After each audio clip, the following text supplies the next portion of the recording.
Assalamualaikum warahmatullahi wabarakatuh. Selamat siang semuanya. Kami dari kelompok 2 pada siang hari ini akan mempresentasikan hasil diskusi kami dengan judul Penelitian Anak Berbakat serta Peran Guru dan Orang Tua dalam Mengembangkan Bakat Anak. Sebelum masuk ke materi, saya akan memperkenalkan anggota dari kelompok 2 terlebih dahulu. Yang pertama ada Nurul Aini Hayati dengan NIM 012. Yang kedua ada Novita Hoirunisa dengan NIM 023. Yang ketiga ada Maya Anggita Winanda dengan NIM 074. Yang terakhir ada Dea Anggraini Putri dengan NIM 118. Apa aja sih yang akan kita bahas pada siang hari ini? Yang pertama, ada model identifikasi anak berbakat intelektual. Yang kedua, prinsip-prinsip identifikasi anak berbakat. Nah, yang ketiga ada konsep gifted dan talented. Yang keempat, peran guru dalam mengembangkan bakat anak. Yang kelima, ada peran orang tua dalam mengembangkan bakat anak. Baiklah teman-teman, di sini saya Novita Hirnisa akan menjelaskan pada slide pertama yaitu mengenai model identifikasi anak berbakat intelektual. Jadi ada beberapa model identifikasi dari anak berbakat intelektual. Yang pertama itu penjaringan anak dilakukan melalui pola dan tahapan. Jadi dilakukannya proses seleksi itu disesuaikan dengan tujuan dan budaya serta tata caranya. Lalu yang kedua itu ada alat identifikasi. Jadi alat identifikasinya ini terdiri dari tes intelijensi umum dan tes kelompok dalam setting pendidikan. Nah, model yang selanjutnya itu penilaian berdasarkan model keberbakatan.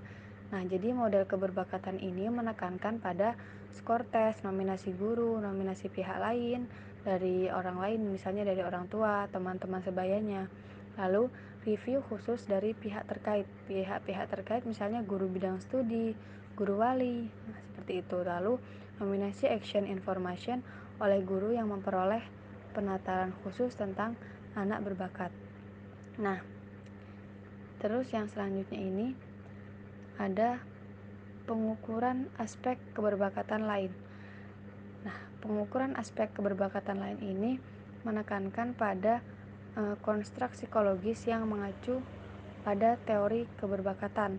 Lalu yang kedua, kategori penilaian untuk analisis kemampuan, perkembangan, kinerja sosial, dan lain-lain. Nah, lalu model yang selanjutnya ini berdasarkan pengukuran kepemimpinan. Terus yang selanjutnya ini model berdasarkan identifikasi bakat khusus. Jadi bakatnya itu apa dikhususkan. Misal khusus bakat menyanyi semua seperti itu. Lalu pengukuran kreativitas. Jadi dari kreativitasnya itu dinilai model-modelnya yang seperti apa. Misal dia pintar menggambar, kreativitasnya menggambar seperti itu.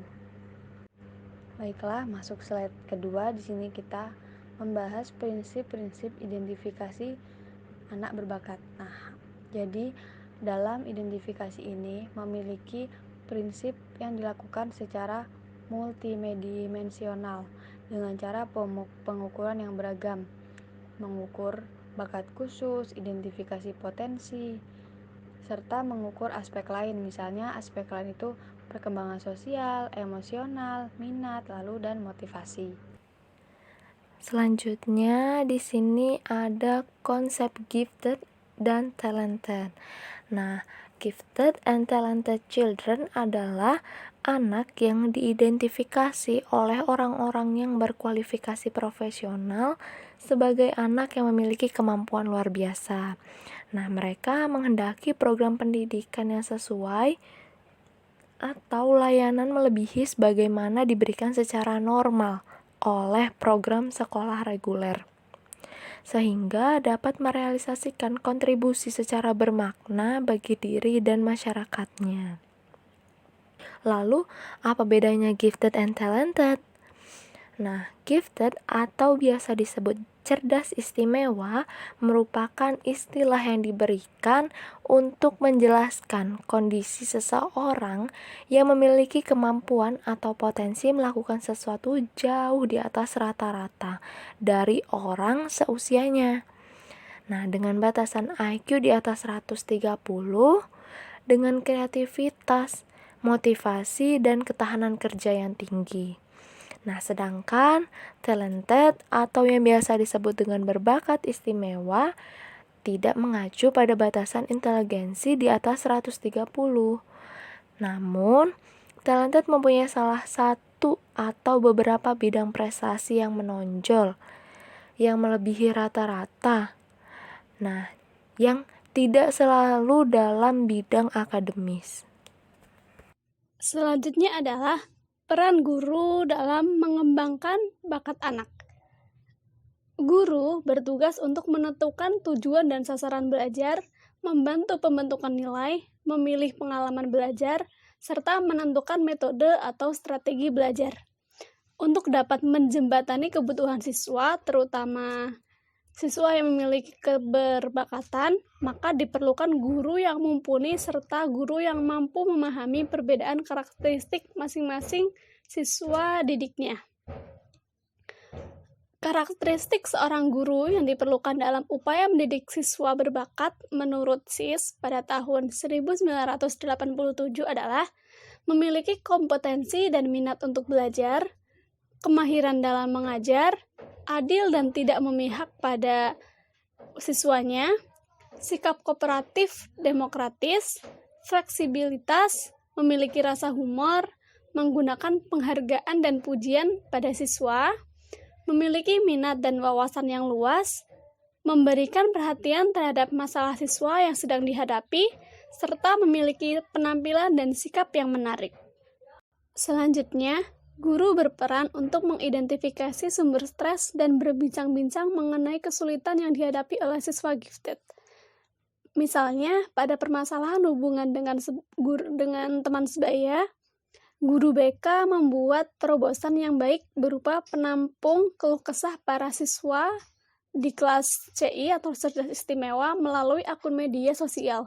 Selain adanya media sosial, BK memberikan materi-materi yang bertujuan untuk mengkaji permasalahan-permasalahan yang mungkin dihadapi oleh siswa, yakni memberikan bimbingan sosial, bimbingan karir, serta bimbingan bagi siswa yang memiliki kesulitan belajar.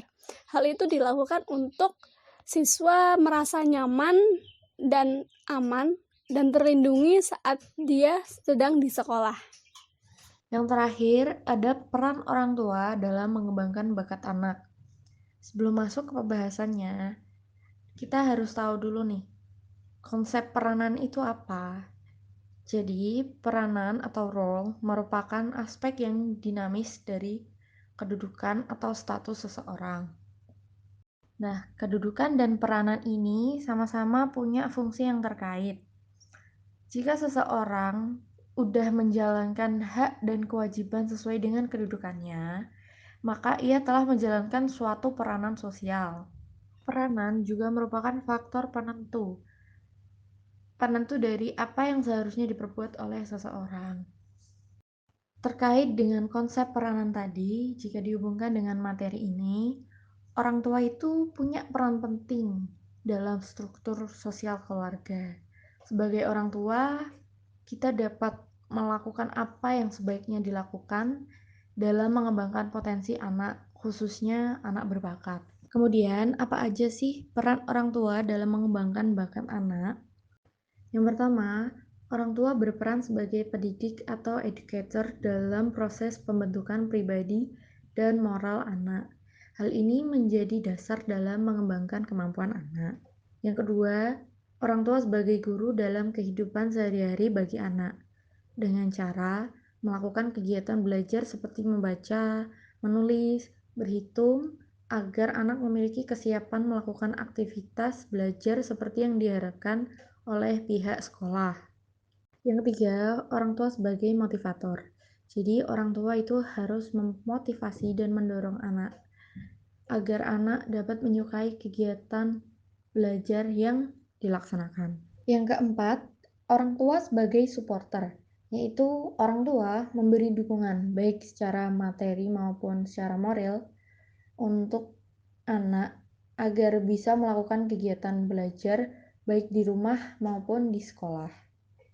Yang kelima, Orang tua sebagai fasilitator, yaitu orang tua dapat memfasilitasi segala kegiatan anak dalam proses pertumbuhan dan perkembangannya.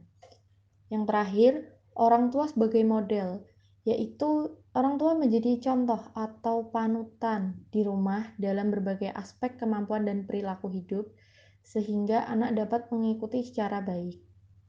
Misal dalam bertutur kata, kebiasaan membaca, berdialog atau berdiskusi, perhatian terhadap sesama, dan sebagainya. Baik, sekian presentasi dari kelompok 2. Terima kasih atas perhatiannya, dan jika ada yang ingin ditanyakan, bisa melalui Gmeet dengan link yang sudah disediakan di grup. Mohon maaf jika ada kesalahan, baik dalam penulisan maupun perkataan. Sekian, wassalamualaikum warahmatullahi wabarakatuh.